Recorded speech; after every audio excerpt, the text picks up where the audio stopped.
Hey, so your card website isn't loading?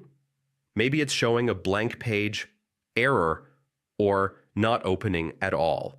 Don't worry, this is a common issue, and in this guide, I'll show you exactly how to fix it step by step.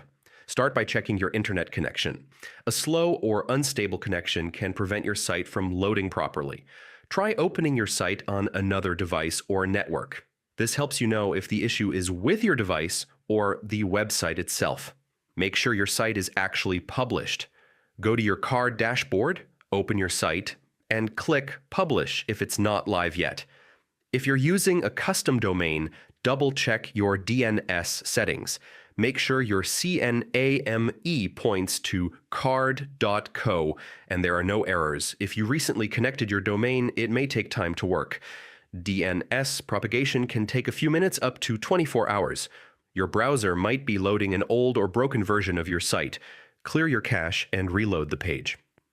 Browser extensions like ad blockers can sometimes block websites.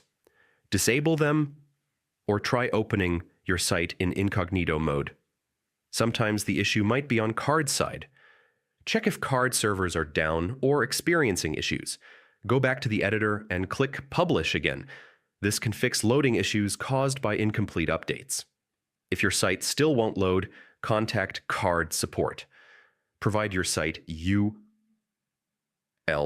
and details so they can quickly help you. So yeah, that's how to fix a card site that isn't loading. Check your internet, publish status, domain settings, and browser. With these steps, your site should be back online in no time.